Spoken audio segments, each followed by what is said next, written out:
বিড়ালটা একটু ঝামেলা করে মাঝে মাঝে আমার ড্রয়িং রুমে আমার 1.5 লক্ষ টাকার শোভা নষ্ট করে দিয়েছে।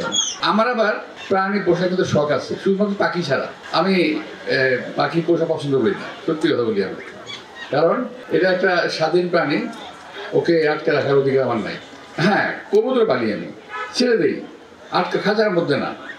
ওদের খুব আছে, ওখানেই হয়, ওখানেই খাচ্ছে, ওখানেই চলতে বাচ্চা হচ্ছে। কতগুলো বাচ্চা হয়েছিল আমি জানি না। আমি ধরে ধরে বাচ্চা এনে খাইও না, কিন্তু বাড়তে পারতে দেখা যায় 100, 200, 150 হয়ে গেছে। তো আরো অনেক বেশি মতো এখন আছে বাসায় মনে হয়। আমি ছাগল পালি, আমার বাসায় মিনিমাম এখন 20টা ছাগল আছে, বিভিন্ন প্রজাতির। আমার লাভ কি? ছাগলে কিন্তু আমার 1 পয়সাও লাভ নেই। তো ওখানে শুধু খাওয়াই এদেরকে, শুধু খাওয়াই। ও বছর আমার মাসে প্রায় এদের পিছনে 20,000 টাকার মতো ব্যয় হয়। গরু আছে একটা, একসময় আমি গরু পাতাম, আমার বাসায় অনেক গরু ছিল, অনেক 15-20টার মতো গরু ছিল। তো এখন একটা আছে গরু, আর ছাগল কয়েকটা। শেফার্ড কুকুর পালি আমি 3টা। আমার কাছে ছিল 4-5টা ছিল।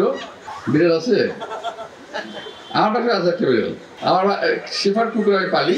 এগুলো কিন্তু সত্যিকার অর্থে যদি আমরা একেবারে কমার্শিয়ালি ভাবি অলাভজনক, কিন্তু লাভ একটা আছে, একটা মানসিক একটা প্রশান্তি আছে কিন্তু এখানে। এটা অনেকে অনুভব করতে পারেন না। কুকুর বিড়াল এগুলো, হ্যাঁ, বিড়ালটা একটু ঝামেলা করে মাঝে মাঝে আমার ড্রয়িং রুমে আমার প্রায় 1.5 লক্ষ টাকার শোভা নষ্ট করে দিয়েছে। এটা খামচিয়ে একবারে মানে দামি শোভা নষ্ট করে দিয়েছে। কি করবো? সেটা বিড়াল বাসাই আছে। সব মশার বিরুদ্ধে সুরক্ষা দিতে এলো বসুন্ধরা এক্সট্রিম অ্যারোসল, মশার বিরুদ্ধে এক্সট্রিম সুরক্ষা। এখন আমার নাতিরা একটা বিড়াল পালে, ও বিড়াল দেখতে শুধু আদর করতে ইচ্ছা করে। এত সুন্দর করে রাখে ওটাকে, পলিশ করা একেবারে সবসময় মনে হয় মোম দিয়ে পালিশ করে রেখেছে। তো আছে আমার বাসায় সব, মোটামুটি সব ধরনের প্রাণী আমার বাসায় আছে।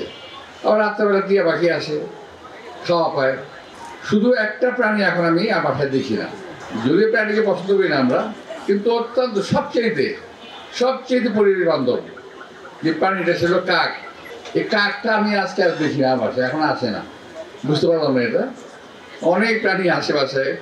আর একটা আছে এই যে বিড়াল, যে বিড়ালটা আমি অন্য বাসায় বিড়াল মনে অন্য কোনো জায়গা থেকে আমরা বলি জঙ্গলি বিড়াল থেকে অন্য বিড়াল চলে আসে।